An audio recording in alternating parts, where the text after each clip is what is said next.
Со конкурсот и тестирањето на кандидатите за суди и обвинители на Академијата се кршат изборните правила и законот, затоа што на тој начин се овозможува вработување на идни суди и обвинители со постапки во изборен период, смета изборниот штаб на кандидатката на опозицијата за претседател Гордана Силјановска-Давкова.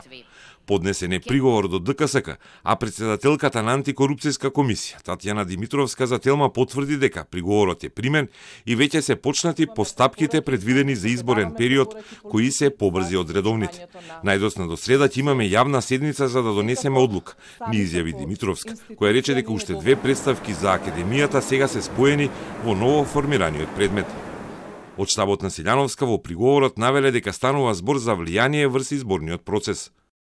Јасно е дека постапката за вработување и исклучување на договор за вработување со Академијата за суди и јавни обвинители на кандидатите продолжува во време на изборниот процес, односно во текот на изборната кампања која почнува на 4 април за време на првиот изборен круг од претседателските избори, на 24 април и 8 мај, вториот круг од претседателските избори и парламентарните избори, со што се врши влијание врз изборниот процес. Опозицијата обвинуваше дека со веќе отворениот конкурс и тестирање ќе се обезбеди вработување како нови суди и обвинители на луѓе со партиски и политички врски со власта.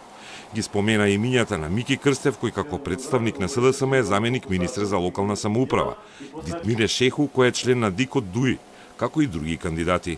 Од Академијата ги негира обвинувањата на опозицијата, наведувајќи дека процесот на селекција и на тестирање за новата група академици е планиран многу пред изборниот процес, а вработувањата на оние што ќе ги поминат сите етапи на школување ќе се склучуваат по завршување на изборите, односно дури во септември.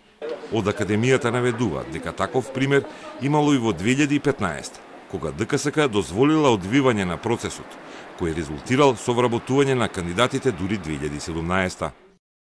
Во конкретниот случај не станува збор за заснување на работен однос, туку спроведување на фази од приемниот испит во рамките на почетната обука. Институциите кои во рамки на вршењето на својата дејност проведуваат испити, како што се нотарскиот испит, правосудниот испит, испитот за извршители, испитите на факултетите и други, во изборниот период продолжуваат со своите редовни активности. Академијата во текот на денешниот ден ќе треба да достави одговор до ДКСК, која конечната одлука треба да ја донесе најдосна до среда.